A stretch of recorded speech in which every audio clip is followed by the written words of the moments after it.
Thanks, Katrin. Yes, and hello, everyone. And I am speaking in a personal capacity, which is a real shame because, of course, I mean, many of you will know that PCS, long-term affiliate to the NSSN, under the stewardship of the union bureaucracy headed up by Mark Sawatka and now continued by Martin Kavanagh and Fran Heathcote, fought tirelessly to disaffiliate from the NSSN and has blocked any attempts to reaffiliate, which, good fighting trade unionists within PCS will continue to fight to reaffiliate.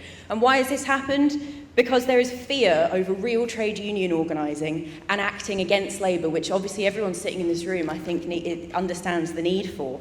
And this is the very government which they defend. You know, we sat here a year ago, in our trade unions and in this organisation, predicting the inevitable crumbling of the capitalist centrist Labour Party because they were not elected on the basis of a pro-worker anti-capitalist platform. They were elected on a wave of apathy, as Hannah Sell described it, because of people being absolutely sick and tired with the Tories. But there was a real understanding that this was not the voice of workers. And that has been something which the trade union bureaucracies, and certainly the leaders of my union, have been defending to the hilt. They prop them up, and they are partly because they are desperate to cling to these cushy jobs, which they've been promised well-paid, self-congratulatory positions, as long as they deliver industrial peace and a lack of critique against the Labour government. But workers have got wise to it, partly because we can feel it in our wallets. Partly because we haven't noticed any increase in our living standards. In fact, we've seen a decrease. And so, in the same way that workers have grown wise to the empty platitudes of the Labour Party, workers are also waking up to the fact that it is an end to the time of the lazy stewardship of the labour movement in decline, and actually we have to organise socialists and workers within our unions to fight back against a government who no longer stands, and a party who no longer stands for working people. I mean, as Katrin says, I'm a government worker, and I can say to you that there has been no genuine change of opinion from the Prime Minister or any of his cabal around him. They are simply scrambling to avoid losses when workers, organised and grassroots organising campaigns have stood up against them. Labour promised the greatest wave of insourcing in a generation. Where is that? In fact, we see them in HMRC, in the tax department, rushing to outsource even further. They have threatened 1 in 10 civil service jobs. They have threatened budget cuts, which would amount, we think, to a headcount reduction of anywhere between 60 to 80,000 civil service jobs, which is obviously not just bad for my members in PCS, whose jobs are on the line, but it is bad for every single person in society who relies on public services, which need to have proper funding and well-staffed departments in order to actually implement and carry them out. So the time of hollow words of politicians who implement austerity and prop up capitalism is over. It is well past time for it to be over. And the time of platitudes and fighting talk without action from trade unions must be next on the chopping block. I've just been this week, the last couple of days, I've been at the TUC LGBT+ conference. And at that conference, there was a lot of fear. There was a lot of fear and there were a lot of questions, but there were not many answers.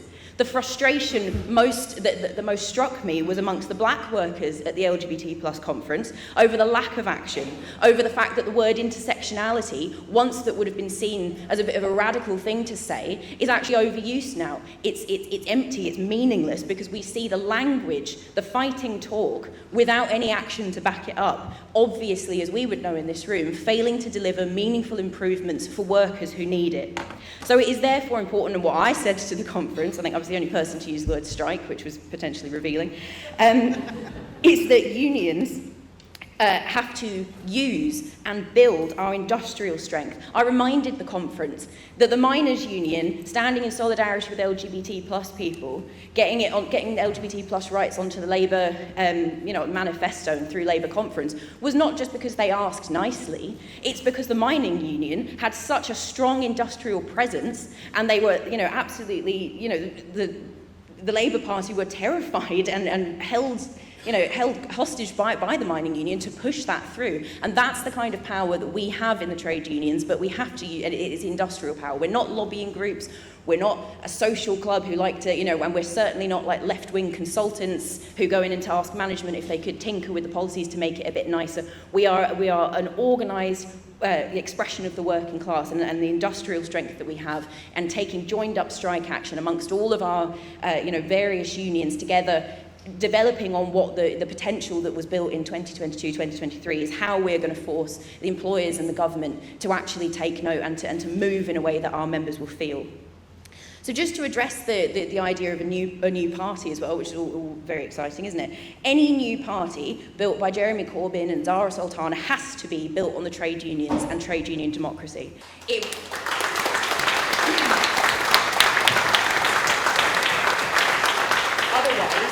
Otherwise, it risks falling to the problem. What was missing from Labour and has been missing from generations is the accountability to the working class. Where is the accountability? Who do they go back to? Who does Keir Starmer go back to? He goes back to businesses to ask for approval on his policies. We would need a new party to go back to the working class to ask for approval, to ask to hand power to workers organised in trade unions. Any new party has to present a socialist left alternative to reform, to re-win those workers who have turned to them in desperation. We must, the new party must, along with the trade unions, put industrial and political demands for jobs, homes and public services. Because reform, correctly, identify that workers are being shafted, which is something that mainstream political parties will not say and will not touch because it's unpopular with their billionaire friends. However, of course, we know that they cynically use the desperation that has come from years of austerity to back their pro-capitalist agenda. So unions have to organise to not only educate, but to also to fight back industrially, and to explain to workers that we have to draw the correct conclusions in answer to austerity and in answer to the vicious attacks that workers have suffered. And that we know in this room, and we know in the trade unions, and we have to turn out to our members and tell them, is that socialism, not nationalism, not racism, is the only thing that will provide decent living standards for all people and all workers, regardless of race, gender, disability, ability, anything else, because we are all united by the fact that we are harmed under austerity, and it is not, it's past time to just point out that workers deserve better, and we actually have to organise and fight for it. So solidarity from the PCS, and we'll reaffiliate at some point if I've got anything to do with it.